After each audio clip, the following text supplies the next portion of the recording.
वळूयात पुढच्या बातमीकडे। मुंबईतील मालमत्ता कराचा दर जैसे थे ठेवण्याचा निर्णय मंत्रिमंडळ बैठकीमध्ये घेण्यात आलेला आहे आणि या सवलतीमुळे पालिकेचं अंदाजे 1116 कोटी रुपयांचं नुकसान होणार आहे। आरोग्य मंत्र्यांच्या स्वयं अर्थसहाय्यित विद्यापीठाला राज्य मंत्रिमंडळाच्या बैठकीत मान्यता मिळाली आणि हे विद्यापीठ 2023-24 या शैक्षणिक वर्षापासून सुरू होणार आहे। हे विद्यापीठ हवेली तालुक्यामध्ये उभारण्यात येणार आहे। धारावीचा पुनर्विकास महत्त्वाचा असून येत्या काही काळात जगाचे लक्ष वेधून घेईल अशी वसाहत प्रत्यक्षात येईल असा विश्वास मुख्यमंत्री एकनाथ शिंदे यांनी व्यक्त केलाय। राज्य मंत्रिमंडळ बैठकीत अनेक महत्त्वाचे निर्णय घेण्यात आले। त्यात स्वातंत्र्य सैनिकांचं निवृत्ती वेतन दुप्पट करण्यात आलंय, तर मतदार यादीमध्ये नाव नसलेले शेतकरी बाजार समितीची निवडणूक लढवू शकणार आहेत। राज्यातील खासगी विना अनुदानित शैक्षणिक संस्थांमध्ये कार्यरत 60,000 कर्मचाऱ्यांना वेतन अनुदान मंजूर करण्यात आलेलं आहे। शालेय शिक्षण मंत्री दीपक केसरकर यांनी ही घोषणा केली आहे। पश्चिम रेल्वेने 12 डब्यांच्या 26 लोकलचा 15 डब्यांपर्यंत विस्तार करण्याचा निर्णय घेतलाय। या विस्तारानंतर प्रत्येक लोकलमध्ये 25% अतिरिक्त आसन क्षमता वाढणार आहे। अंधेरी रेल्वे स्थानकातील गोखले उड्डाणपूल पाडकामासाठी पश्चिम रेल्वेकडून निविदा जारी करण्यात आलेली आहे। 2 डिसेंबरला निविदा खुली होणार असून गडरचा भाग हटवण्यासाठी 30 तासांच्या मेगा ब्लॉकचं नियोजन पश्चिम रेल्वेनं केलंय। मुंबई ठाणे दरम्यान कोपरी पुलावरती गर्डर टाकण्याची कामं शनिवारी रविवारी मध्यरात्री हाती घेण्यात येणार आहेत आणि या कामामुळे सध्या वापरात असलेल्या दोन्ही बाजूच्या पुलांवरची वाहतूक बंद ठेवण्यात येणार आहे।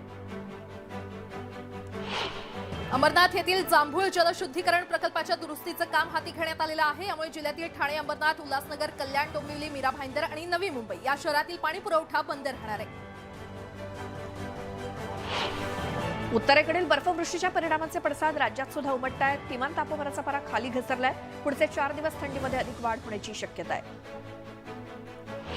लस पात्र वयाआधीच मुंबईत बालकांना गोवरची लागण झाल्याचं समोर आलेलं आहे। एकूण रुग्णांपैकी 157 जण हे लस घेण्यास पात्र नसलेल्या म्हणजेच 0 ते 8 महिने वयोगटातील आहेत। भिवंडीमध्ये गोवरचा फैलाव झाला। आतापर्यंत 44 जणांना संसर्ग झाल्याची माहिती समोर आली असून महापालिकेकडून युद्धपातळीवरती लसीकरण मोहीम सुरू करण्यात आली आहे। गोंदियामध्ये या वर्षात गोवरचे 3 रुग्ण तर रुबेलाचे 4 रुग्ण आढळून आल्यानं एकच खळबळ माजलेली आहे। त्यामुळे आरोग्य विभाग अलर्ट मोडवर आलेला आहे। संशयित 69 जणांचे नमुने तपासणीसाठी हैदराबादमध्ये पाठवण्यात आले। इलेक्ट्रिक वाहनांच्या वाढत्या संख्येमुळे पुण्याच्या विविध भागामध्ये 1700 चार्जिंग पॉइंट्स महापालिकेने प्रस्तावित केलेत। यामध्ये दुचाकी वाहनांसाठी सर्वाधिक चार्जिंग पॉइंट्स आहेत। महाराष्ट्र राज्य परीक्षा परिषदेतर्फे 5वी आणि 8वीची शिष्यवृत्ती परीक्षा 12 फेब्रुवारी रोजी घेण्यात येणार आहे। नियमित शुल्कासह अर्ज भरण्यासाठी 15 डिसेंबरची मुदत आहे। पुण्यात सावरकरांच्या पुतळ्यासमोर माफीवीरचे फ्लेक्स लावण्यात आलेत। राहुल गांधींनी सावरकरांबद्दल पुरावे सादर केल्यानंतर काँग्रेसचे कार्यकर्ते आक्रमक झाले। महाराष्ट्र राज्य सहकारी बँकेतील हजारो कोटी रुपयांचा घोटाळा प्रकरणात राष्ट्रवादी काँग्रेसचे नेते आणि माजी उपमुख्यमंत्री अजित पवार यांच्या अडचणी पुन्हा वाढण्याची शक्यता आहे। या प्रकरणी आज मुंबई सत्र न्यायालयात सुनावणी होणार आहे। महाविकास आघाडी सरकारनं कोर्टाची कशी फसवणूक केली याबाबत भाजपचे नेते किरीट सोमय्या आज पत्रकार परिषद घेणार आहेत आणि या पत्रकार परिषदेत ते पोलीस यंत्रणेला हाताशी धरून हायकोर्टाची फसवणूक करण्यात आल्याबाबतचे पुरावे देणार आहेत। राहुल गांधी आणि उद्धव ठाकरेंवर राजद्रोहाचा गुन्हा दाखल करा अशी मागणी आमदार रवी राणा यांनी केलेली आहे। गुन्हा दाखल न केल्यास आंदोलनाचा इशारा देखील त्यांनी दिलाय। एकनाथ खडसेंनी गिरीश महाजनांवरती हल्लाबोल केलाय। माझ्या मागे गिरीश महाजन यांनी ईडी लावली म्हणूनच गिरीश महाजनांना मी मोका लावला असं वक्तव्य खडसेंनी केलं।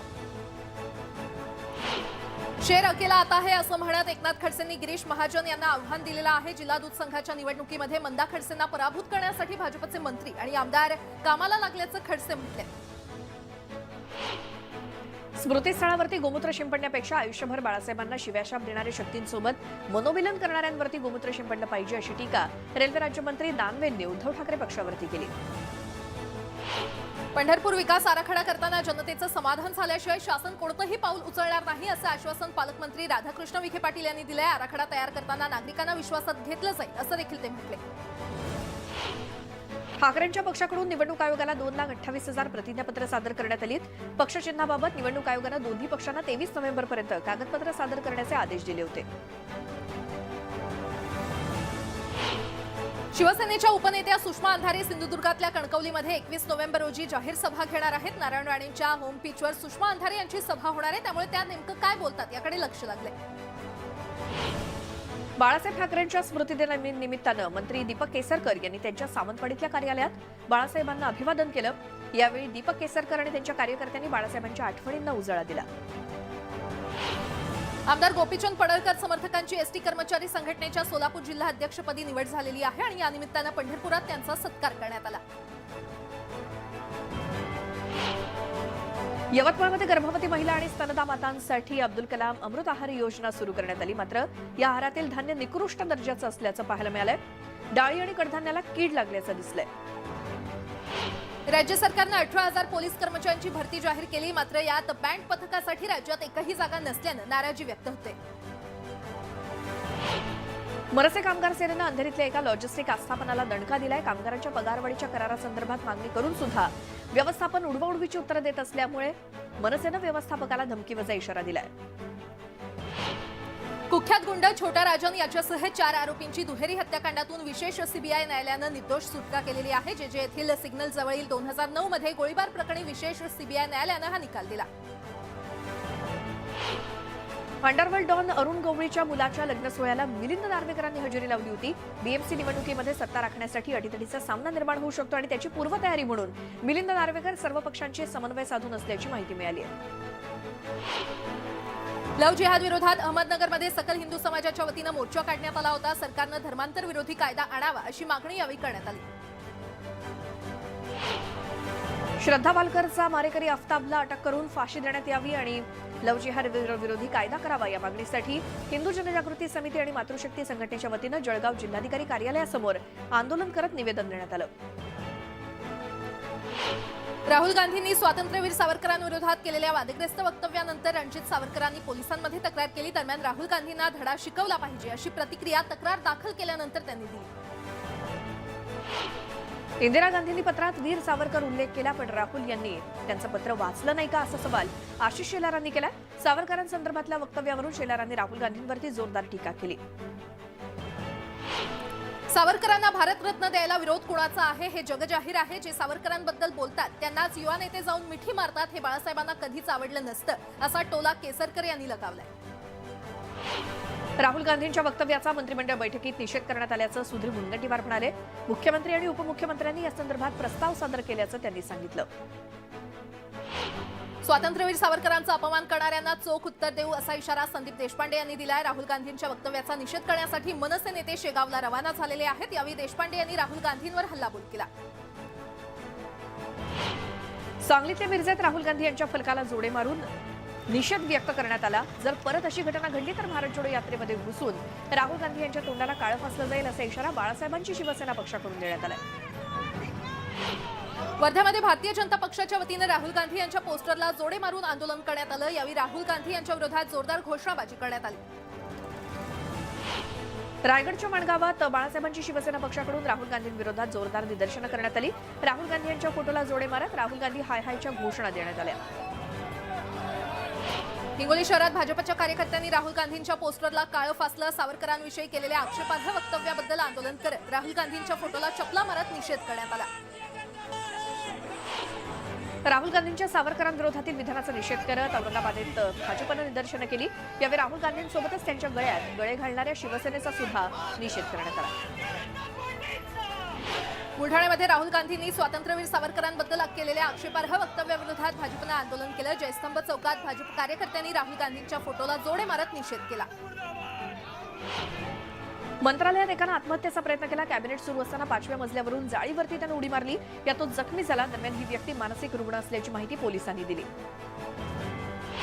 मुंबईतल्या चुनाभट्टी भागात एकानं आत्महत्येचा प्रयत्न केला. मात्र पोलिसांच्या सतर्कतेमुळे हा अनर्थ टळला. प्रेम प्रकरणातून हा तरुण सुमननगर परिसरातून जाणाऱ्या महामार्गावरील होर्डिंगवर चढला आणि तरुणाच्या या स्टंटबाजीमुळे काही काळ मार्गावरील वाहतूक विस्कळीत झाली होती. इमारतीच्या गच्चीमधून येणाऱ्या जाणाऱ्या नागरिकांच्या अंगावरती कचरा टाकणाऱ्या रहिवाशांना धडा शिकवण्यासाठी काही युवकांनी रस्त्यावरील कचरा इमारतीच्या आवारामध्ये नेऊन टाकल्याची घटना उल्हासनगरमध्ये घडली. पोलीस स्थानकात याविरोधात गुन्हा दाखल झालाय. उल्हासनगर शहरातून वाहणाऱ्या वाल्धुनी नदीमध्ये सध्या सर्वत्र कचऱ्याचं साम्राज्य पसरलेलं आहे. केमिकल कंपन्या सांडपाण्यावर प्रक्रिया न करता पाणी नदीमध्ये सोडत असल्यानं प्रदूषणामध्ये वाढ झाली आहे. अंबरनाथमध्ये भर रस्त्यात झालेल्या बेछूट गोळीबार प्रकरणी पोलिसांनी महाराष्ट्र बैलगाडा शर्यतीचे अध्यक्ष पंढरीनाथ फडकेसह आतापर्यंत 9 जणांना अटक केली आहे. पोलीस राजकीय दबावाखाली काम करत असल्याचा आरोप वकिलांनी कोर्टात केला. मध्य रेल्वेवरील वांगणी रेल्वे स्थानकालगत असलेलं रेल्वे फाटक वाहतुकीसाठी 19 तारखेपर्यंत पूर्णपणे बंद राहणार आहे. हे रेल्वे फाटक बंद राहणार असल्यानं वांगणीकरांची मोठी गैरसोय होणार आहे. नालासोपाऱ्यात गावगुंडानं तरुणाला मारहाण केली आणि भंगार विक्रीच्या वादातून गावगुंडांनी तरुणावरती लोखंडी रॉडनं वार केले. या प्रकरणी 7 जणांवरती गुन्हा दाखल झालाय. डोंबिवलीच्या सोनारपाडा भागात मोबाईल चोराला नागरिकांनी चोप दिला. मोबाईल चोरल्यानंतर नागरिकांनी पाठलाग करून या चोरट्याला पकडलं. सोशल मीडियावरती आक्षेपार्ह रॅप सॉंग बनवणाऱ्या तरुणाला बिबेवाडी पोलिसांकडून अटक करण्यात आली. ऋतिक मेहबूब शेख असं या तरुणाचं नाव असून गाण्यातील अश्लील शब्दांमुळे त्याच्यावरती गुन्हा दाखल झालाय. वाशीमध्ये गायरान जमिनी नियमित करण्यासह विविध मागण्यांसाठी तहसील कार्यालयासमोर धरणे आंदोलन करण्यात आलं. प्रलंबित मागण्या लवकर मंजूर न केल्यास तीव्र आंदोलनाचा इशारा देण्यात आलाय. भिडेवाड्याची झालेली दुर्दशा सुधारून त्याचं राष्ट्रीय स्मारक व्हावं या मागणीसाठी स्टुडंट फेडरेशन ऑफ इंडियाच्या वतीनं शिक्षण ज्योत काढण्यात आली. मेडीगड्डा बाधित शेतकऱ्यांचे 10व्या दिवशी आंदोलन सुरूच आहे. आता बाधित गावातील अनेक घरांवर काळे झेंडे लावून तेलंगणा सरकारचा निषेध सुरू आहे. जळगावच्या जामोदमध्ये राष्ट्रवादी काँग्रेसच्या युवकांनी विविध मागण्यांसाठी नगरपरिषद कॉम्प्लेक्स टॉवरवरती अनोखं आंदोलन केलं. निवेदन देऊनही मागण्या पूर्ण न झाल्यामुळे हे आंदोलन करण्यात आलं. कोल्हापूरमध्ये ऊसासाठीचं आंदोलन चांगलंच तापलेलं आहे. रात्रभर आंदोलक रस्त्यावर असून ऊस वाहतूक करणारी वाहनं त्यांनी रोखून धरली आहेत. जळगावात हिंदू जनजागृती समिती आणि मातृशक्ती संघटनेनं आंदोलन केलं. श्रद्धा वालकरच्या मारेकऱ्याला फाशीची शिक्षा द्या आणि लव्ह जिहाद विरोधी कायदा करण्याची मागणी आंदोलकांनी केली. वर्ध्यामध्ये आंतरराष्ट्रीय हिंदू परिषदेनं आंदोलन केलं. दिल्लीतील श्रद्धा वालकर हत्याकांडातील आरोपी आफताबला फाशीची शिक्षा देण्याची मागणी यावेळी करण्यात आली. वर्ध्यामध्ये बचत गट महासंघाच्या महिला प्रतिनिधींनी थकीत मानधनासाठी आंदोलन केलं. दरवर्षी होणारे करार त्वरित करण्यात यावेत अशी मागणी करत जिल्हाधिकारी कार्यालयासमोर धरण आंदोलन करण्यात आलं. चंद्रपुरात आरोपी आफताबला फाशीच्या शिक्षेच्या मागणीसाठी भाजपच्या महिला मोर्चा कार्यकर्त्यांनी निषेध आंदोलन केलं. तसंच हे प्रकरण जलद गतीनं न्यायालयामध्ये चालवून श्रद्धाच्या कुटुंबियांना न्याय देण्याची मागणी करण्यात आली. उज्जैनच्या धर्तीवर पंढरपुरात सुद्धा कॉरिडॉर उभारण्यात येणार आहे आणि या कॉरिडॉरला स्थानिकांनी मूक मोर्चातून विरोध केलाय. पंढरपूरचा विकास करा पण लोकांच्या घरांना हात लावू नका अशी मागणी यावेळी करण्यात आली. अमरावतीच्या नांदगाव खंडेश्वर मधील कृषी केंद्र बंद करण्याच्या मागणीकडे दुर्लक्ष केल्याच्या निषेधार्थ एका शेतकऱ्यानं आत्मदहनाचा प्रयत्न केला. पोलिसांनी त्वरित त्यांना अडवल्यानं अनर्थ टळला. जनावर वाहतुकीच्या वाहनावरती दगडफेक करण्यात आली असून यामध्ये चालक गंभीर जखमी झालाय. आंधळगाव पोलीस ठाण्यामध्ये 6 जणांवरती गुन्हे दाखल झाले. धुळ्यातील शिरपूरमध्ये शेतकऱ्यांनी आमरण उपोषणाचा इशारा दिलाय. अहिल्यापूर शिवारात चुकीच्या पद्धतीनं पूल तयार करण्यात आल्यानं शेतकऱ्यांना अडचणींचा सामना करावा लागतोय. पुण्यातल्या राजगुरुनगरमध्ये पोलिसांनी एका भोंदूबाबाला अटक केली. कौटुंबिक समस्यांवरती उपाययोजना करण्यासाठी भोंदूबाबा पैसे घेऊन नागरिकांची फसवणूक करत होता. नवापूर पोलिसांनी गुजरात राज्यात जाणारा अवैध दारूसाठा जप्त केलेला आहे. विधानसभा निवडणुकीच्या पार्श्वभूमीवर आंतरराज्य सीमेवर वाहन तपासणी केली जात असताना या ठिकाणी स्कॉर्पिओ गाडीसह पोलिसांनी दोघांना ताब्यात घेतले. नंदुरबारच्या काटवणपाड्यात सागवान लाकडाची तस्करी करणाऱ्या टोळीचा पर्दाफाश झालाय. वन विभागाला माहिती मिळताच छापेमारी करत कारवाई करण्यात आली. जळगावमधील धरणगाव बस स्थानकात रात्री एसटीच उपलब्ध न झाल्यानं अनेक विद्यार्थी अडकून पडले होते. यावेळी उद्धव ठाकरे पक्षाच्या कार्यकर्त्यांनी विद्यार्थ्यांना मदत करत एसटी उपलब्ध करून दिली. प्रसिद्ध श्रद्धा वालकर हत्या प्रकरणावरती चित्रपट काढण्यात येणार आहे. निर्माते दिग्दर्शक मनीष एफ सिंग यांनी याबाबतची घोषणा केली. मुंबई पुणे एक्सप्रेसवेवर खोपोली पोलीस ठाण्याच्या हद्दीमध्ये एक भीषण अपघात झाला. या अपघातात 5 जणांचा मृत्यू झाला असून 3 जण गंभीर जखमी झाले. जुन्नरमधील अष्टविनायक मार्गावरील पेट्रोल पंपासमोर अज्ञात वाहनाच्या धडकेत दोघे बाईकस्वार जखमी झालेत. स्थानिकांनी जखमींना रुग्णालयात दाखल केले असून या दोघांची प्रकृती अत्यवस्थ आहे. मुक्ताईनगर तालुक्यातील हरताळा फाट्याजवळ एसटी बसला अपघात झाला असून यामध्ये 12 प्रवासी जखमी झाले. नागपूर पांढरकवडा महामार्गावरती बाईकला मागून येणाऱ्या भरधाव ट्रकनं धडक दिली आणि अपघातामध्ये बाईकवरील एक जण जागीच ठार झाला असून एका महिलेची प्रकृती चिंताजनक आहे. सांगलीतील मिरजेमध्ये बस आणि दुचाकीचा अपघात झाला. या अपघातात दुचाकीस्वार महाविद्यालयीन विद्यार्थी थोडक्यात बचावलेत. एसटी समोर अचानक दुचाकी आल्यानं हा अपघात घडला. नाशिकमध्ये कारनं काही जणांना धडक दिली, यामध्ये 3 ते 4 जण जखमी झालेत आणि दोघांची प्रकृती चिंताजनक आहे. दरम्यान कार चालक दारू पिल्याची माहिती समोर आली आहे. हिंगोलीतील औंढा नागनाथ ते वसमत जाणाऱ्या महामार्गावर एका टेम्पोनं अचानक पेट घेतला. सुदैवानं चालकानं प्रसंगावधान राखून आपला जीव वाचवला. बीड जिल्ह्यामध्ये अतिवृष्टीनं नुकसान झालेल्या शेतकऱ्यांना राज्य सरकारकडून मदतीची घोषणा करण्यात आली आहे. जिल्ह्यातील शेतकऱ्यांना 410 कोटी 22 लाख रुपयांची मदत जाहीर करण्यात आली आहे. गोंदिया जिल्ह्यामध्ये थंडीचा जोर पुन्हा एकदा वाढलाय. जिल्ह्यात कमाल तापमान 13 डिग्रीवर जाऊन पोहोचलंय. मालवणमधील चिंद्रगाव आजपासून 3 दिवस सुट्टीवरती जाणार आहे. त्यासाठी ग्रामस्थ राहुट्या उभारतायत. 3 दिवस ग्रामस्थ खेळ खेळत, गप्पा धमाल मजा करत आपला वेळ घालवणार आहेत. रब्बी हंगामासाठी हवेली कृषी विभाग ही सज्ज झालेला आहे. बीज प्रक्रियेबाबत शेतकऱ्यांना मार्गदर्शन केलं जात आहे. वर्धा इथल्या सेवाग्राम आश्रम प्रतिष्ठानची प्रथमच महिलेच्या हाती धुरा सोपवण्यात आली आहे. अध्यक्षपदी मीरा संस्थान जोधपूरच्या आशा बोथरा यांची निवड करण्यात आली आहे. सोलापूर महापालिका आयुक्त पी शिवशंकर यांची बदली करण्यात आलेली आहे. त्यामुळे शीतल उगले नव्या आयुक्त होणार आहेत. नागपूर जिल्हा परिषदेचे मुख्य कार्यकारी अधिकारी योगेश कुंभेजकर यांची भंडाऱ्याच्या जिल्हाधिकारीपदी नियुक्ती करण्यात आली आहे. जिल्हाधिकारी संदीप कदम यांच्या प्रतिनियुक्तीचा कालावधी समाप्त झालाय. ईडीचे संचालक संजय कुमार मिश्रा यांचा कार्यकाळ आणखी 1 वर्षानं वाढवण्यात आलेला आहे. त्यांना 1 वर्षाची मुदतवाढ देण्यात आली आहे. शिर्डीमध्ये साईबाबांच्या चरणी 11 महिन्यात साई भक्तांनी 398 कोटींचं दान दिलंय. गेल्या 11 महिन्यात 1.5 कोटीहून अधिक भाविकांनी साई समाधीचं दर्शन घेतलंय. संत ज्ञानेश्वरांच्या संजीवन समाधी सोहळ्यासाठी विविध भागांमधून दिंड्या पायीवारी करत भाविक आळंदीमध्ये दाखल होत आहेत. पालघर तळ कोकणातील भाविक देखील विठ्ठल नामाचा गजर करत दर्शनासाठी देहू आळंदीमध्ये येत आहेत.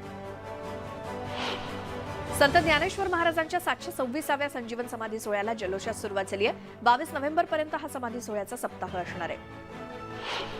पुरंदर तालुक्यातील सासवडचे ग्रामदैवत काळ भैरवनाथाचा जन्मोत्सव उत्साहात साजरा करण्यात आला. यावेळी भाविकांनी अखंड हरिनाम सप्ताहाचं आयोजन केलं होतं. नांदेडच्या तरोडा गावामध्ये संत बाळूमामांच्या पालखीचे जल्लोषात स्वागत करण्यात आलं. यावेळी दर्शनासाठी भाविकांनी मोठी गर्दी केली होती. पुढील 5 दिवस दिंडीचा गावातच मुक्काम असणार आहे. गोंदियातील सारस पक्ष्यांच्या संवर्धनासाठी प्रोत्साहन राशी देणार असल्याची माहिती वनमंत्री सुधीर मुनगंटीवार यांनी दिलेली आहे. भंडारा जिल्ह्यातील जलाशयांवरती आणि अभयारण्यामध्ये 85 प्रजातींच्या पक्ष्यांची नोंद करण्यात आली आहे. पक्षी सप्ताहांतर्गत जिल्ह्यातील विविध ठिकाणी भ्रमंती करून पक्ष्याच्या नोंदी घेण्यात आल्या. बुलढाण्यातील वन्यजीव सोयरे नितीन श्रीवास्तव यांनी एका घुबडाला जीवनदान दिलं. जखमी घुबडावर उपचार करून त्याला जीवनदान देण्यात आलं.